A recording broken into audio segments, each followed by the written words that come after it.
आपने ये आवाज तो जरूर सुनी होगी। ये आवाज है समय की, जो कहती है कि समय के साथ बदल जाओ, नहीं अगर समय ने बदला ना तो फिर रोते रह जाओगे। आज के टाइम पर ना यूथ की सबसे बड़ी प्रॉब्लम बनती जा रही है अपने टाइम को वेस्ट करना, और उनकी यही प्रॉब्लम एक दिन उनसे सब कुछ छीन लेगी। उनका करियर, उनकी लाइफ, यहाँ तक कि उनका टैलेंट, जिसका उनको एहसास तक नहीं है। उनकी लाइफ में वो दिन आने में देर नहीं है जब उनके पास पछतावे के अलावा और कुछ नहीं बचेगा, और फिर उनके दिमाग में सिर्फ एक ही शब्द गूंजेगा, काश।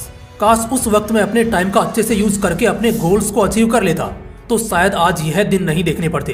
काश मेरे पास थोड़ा और वक्त होता। लेकिन मेरे दोस्त, अच्छी बात यह है ना कि अभी भी आपके पास टाइम है। अभी भी आपके पास वो कीमती वक्त है जिसका अच्छे से यूज करके आप अपने आने वाली जिंदगी को बदल सकते हो, अपनी लाइफ को चेंज कर सकते हो। आप वो बन सकते हो जो आप बनना चाहते हो। लेकिन उसके लिए आपको अपने इस टाइम का एक एक सेकेंड, एक एक मिनट का यूज अच्छे से करना होगा, क्योंकि आपने ऑलरेडी काफी सारा टाइम वेस्ट कर दिया है। अगर आपने इसका अच्छे से यूज किया होता तो आज तुम्हें यही टाइम दुनिया की हर वो चीज हासिल करके देता जो तुम्हें चाहिए थी। लेकिन आपने तो इसका यूज सिर्फ और सिर्फ रील्स देखने और फालतू के वीडियोस देखने में किया है। इसी टाइम का अच्छे से यूज किया सचिन तेंदुलकर ने, और आज उन्हें क्रिकेट का भगवान माना जाता है। इसी टाइम का अच्छे से यूज किया नीरज चोपड़ा ने, और देश में अपना नहीं बल्कि दुनिया में देश का नाम किया। इसी टाइम का अच्छे से यूज किया एलोन मस्क ने, और यही कारण है कि आज वो इस दुनिया के सबसे अमीर इंसान है। और न जाने ऐसे कितने ही एग्जाम्पल्स हैं। इन सभी लोगों ने अपने टाइम का अच्छे से यूज करके इस दुनिया में अपनी एक अलग ही पहचान बनाई है। फिर तुम क्यों अपने टाइम को वेस्ट करने में लगे हो? क्या तुम्हारा टाइम इन लोगों के टाइम से कम कीमती है, या फिर तुम्हारे पास 24 की जगह 48 घंटे हैं जिसके कारण तुम इस टाइम को वेस्ट करने में लगे हो? या फिर तुम टाइम को बर्बाद तो करना नहीं चाहते, लेकिन ये हो जाता है।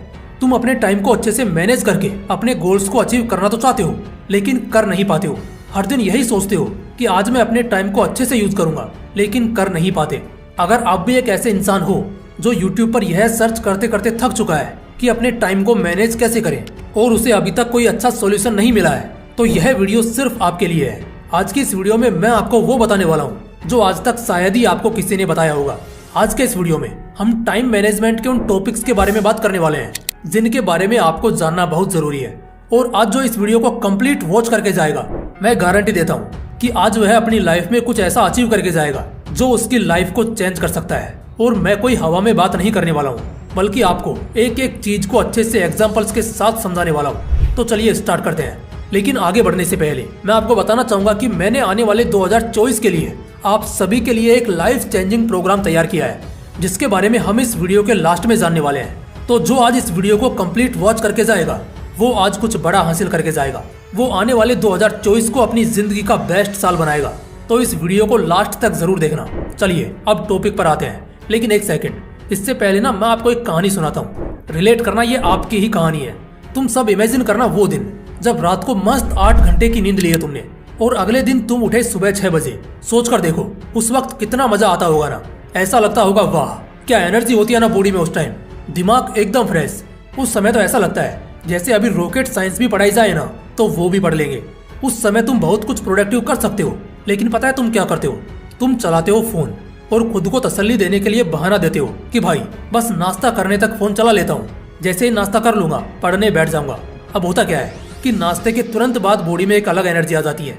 अब क्योंकि पेट भरा है तो तुम्हें क्या लगता है तुम पढ़ने बैठोगे? नहीं, अब तुम और मजे से वक्त बर्बाद करना चालू करोगे।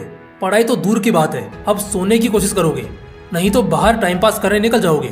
और इसी तरह 12 बज जाएंगे और दोपहर में फोन देखते देखते 4-5 घंटे सो जाओगे, क्योंकि मन लग ही नहीं सकता उस समय, और सिर दुखेगा, नींद आएगी वो अलग। इस तरह शाम को फिर से पूरे एनर्जी के साथ उठोगे, और अब भी तुम्हें यही लगेगा कि यार बहुत अच्छा रिफ्रेश हो गया हूँ, एक काम करता हूँ तुरंत फ्रेश होकर पढ़ने बैठता हूँ। लेकिन फिर तुम्हें भूख लगेगी, और फिर तुम्हें 1 घंटा नाश्ते में लगेगा। शाम के 7 बज चुके होंगे, और उस वक्त तुम निकलोगे बाहर घूमने के लिए। सोचोगे थोड़ा टहल कर आ जाता हूँ, फिर पढ़ने बैठूंगा।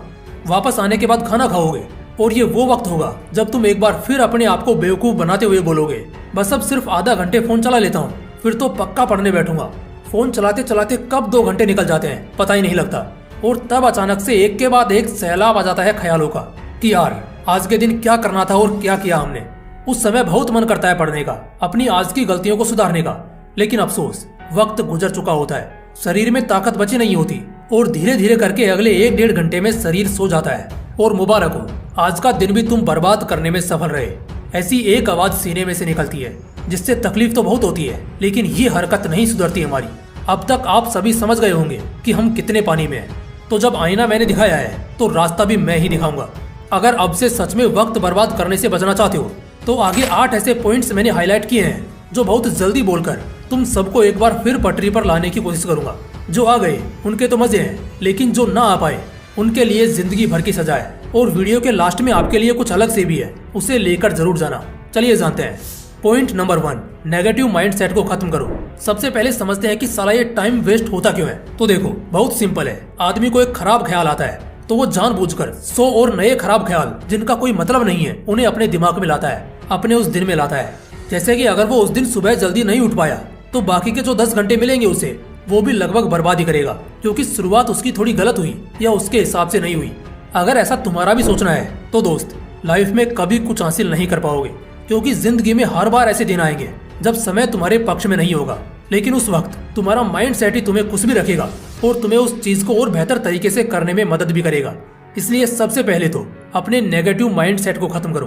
पॉइंट नंबर 2, बर्बाद दोस्तों को छोड़ो। दोस्त ही हमारी सबसे बड़ी वजह है वक्त की बर्बादी का और जिंदगी की बर्बादी का। 99% दोस्त मतलबी होते हैं साले। ये जो 18-19 साल की उम्र में नए नए दोस्त बनाने का शौक चढ़ता है ना, 25-26 की उम्र में आते तक समझ आता है कि हर इंसान सिर्फ मतलब और किसी मकसद के लिए साथ था।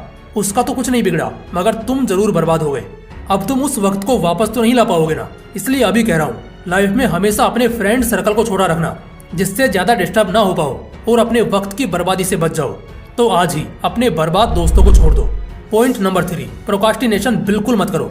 आज का काम आज ही करना है, अभी का काम अभी इसी पल में करना है। चाहे कितना भी मन करे सोने का, मौज मस्ती करने का, घूमने फिरने का, गर्लफ्रेंड या बॉयफ्रेंड से मिलने का, सब बाद में। सबसे पहले आज का काम खत्म कर लो, उसके बाद जो करना है वो करो। इससे पता है फायदा क्या होगा? तुम्हें कभी गिल्ट या किसी किस्म का रिग्रेट नहीं होगा, बल्कि तुम जब जो चाहोगे तुम्हें मिलेगा भी और तुम मौज मारोगे सो अलग, लेकिन उसके लिए रोना नहीं पड़ेगा। पॉइंट नंबर 4, दिन की शुरुआत हमेशा प्रोडक्टिव करो। जैसा कि मैंने फर्स्ट पॉइंट में बताया था, सिंपल सा फंडा है दोस्त। दिन की शुरुआत अगर अच्छी हो गई ना, फिर अगर कोई दिक्कत भी हुई तब भी खुद को समझा पाओगे। वक्त बर्बाद नहीं होता है जब आदमी की शुरुआत बढ़िया होती है। किसी भी दिन सुबह जल्दी उठना और किसी बहुत इंपॉर्टेंट काम या पढ़ाई करने की कोशिश करना, इतना सुकून मिलेगा ना कि पूछो मत। और फिर पूरे दिन दुनिया की कोई ताकत तुम्हें भटका नहीं पाएगी। पॉइंट नंबर 5, डेली छोटे छोटे गोल्स बनाओ। वक्त की बर्बादी और कम हो जाएगी जब हर दिन तुम खुश होने लगोगे। अब इंसान को खुशी कब मिलती है? जब वो कुछ चाहता है और वो उसे या तो हासिल हो जाता है या वो अपने किसी मंजिल को पा लेता है। तो जब हर दिन छोटे छोटे गोल्स बनाओगे तो उन्हें पूरा करने का मन करेगा, और यही चीज तुम्हें आज ग्राउंड लेवल से पीक पर लेकर जाएगी, क्योंकि कंसिस्टेंसी की बहुत जबरदस्त आदत तुम्हें लग जाएगी। और इन सब में ना वक्त बर्बाद करने के लिए सोचना भी नामुमकिन है। पॉइंट नंबर 6, दिमाग शांत रखो। बंदर वाला दिमाग, इंग्लिश में जिसे मंकी माइंड कहते हैं। इसमें क्या होता है ना, आदमी का दिमाग हमेशा उछलता कूदता रहता है। उसका दिमाग एक जगह स्थिर नहीं रहता। उसका दिमाग हर उस जगह पे भटकेगा जो उसका वक्त बर्बाद कर सकती है, लेकिन वहां कभी नहीं पहुंचेगा जो उसे असलियत में करना है। दिमाग जितना शांत रखोगे ना, उतना ज्यादा आज और इस पल में जियोगे। कभी तुम्हारा वक्त बर्बाद हो ही नहीं सकता। और दिमाग को भी शांत रखने का एक तरीका बताता हूँ। एक काम करो, जब भी कुछ ऐसा हो ना तो 10 से 15 मिनट का पावर नैप ले लो। ये वक्त की बर्बादी नहीं है, बल्कि ये तुम्हें चार्ज करेगा। और जब तुम उठोगे तो उसी ताजगी और फुर्ती के साथ उठोगे जिससे तुम्हारा तुरंत काम करने का मन करेगा। पॉइंट नंबर 7, अपने खुद के फैन बनो। खुद का फैन होने का मतलब होता है खुद को हीरो समझना, हीरो की तरह देखना। अब देखो, किसी पिक्चर में जब तुम किसी हीरो के फैन होते हो तो उसकी मूवी देखने जाते हो, उस वक्त तुम बिल्कुल नहीं चाहोगे कि वो एक्टर खराब एक्टिंग करे या तुम्हें बोर करे या फिर कुछ भी गलत करे। ठीक उसी तरह जब तुम खुद को एक हीरो की तरह देखते हो, उस वक्त तुम खुद किसी भी तरह की गलती को नहीं करोगे और ना ही करना चाहोगे। इसलिए खुद के फैन बनो। पॉइंट नंबर 8, डिस्ट्रैक्ट नहीं, अट्रैक्ट होना सीखो। हम क्यों अपना वक्त बर्बाद करते हैं? सिर्फ इसलिए क्योंकि हम डिस्ट्रैक्ट होते हैं, बराबर ना? तो क्या हो अगर तुम्हारा ये डिस्ट्रैक्शन अट्रैक्शन में बदल जाए? फॉर एग्जाम्पल, तुम अभी शायद फोन से डिस्ट्रैक्ट होते हो, वहीं अगर तुम किसी एजुकेशनल कोर्स से अट्रैक्ट होने लगो। तुम आलस्यपन से डिस्ट्रैक्ट होते हो, तो क्या हो अगर तुम जिम से अट्रैक्ट होना शुरू कर दो? तुम खराब खाने से डिस्ट्रैक्ट होते हो, कितना अच्छा होगा ना अगर तुम हेल्दी खाने से अट्रैक्ट होना शुरू कर दो। तो यही बात है दोस्त, अगर आपसे बुरी और बकवास चीजों से डिस्ट्रैक्ट होने के बजाय अच्छी और प्रोडक्टिव चीजों से अट्रैक्ट होना शुरू कर दो तो तुम वक्त बर्बादी के जहर से शायद बच जाओगे। देखो, कर्मा का 8वां नियम कहता है, आज तुम अगर वक्त को बर्बाद करोगे तो यही वक्त फिर तुम्हारी जिंदगी तबाह कर देगा और मरते दम तक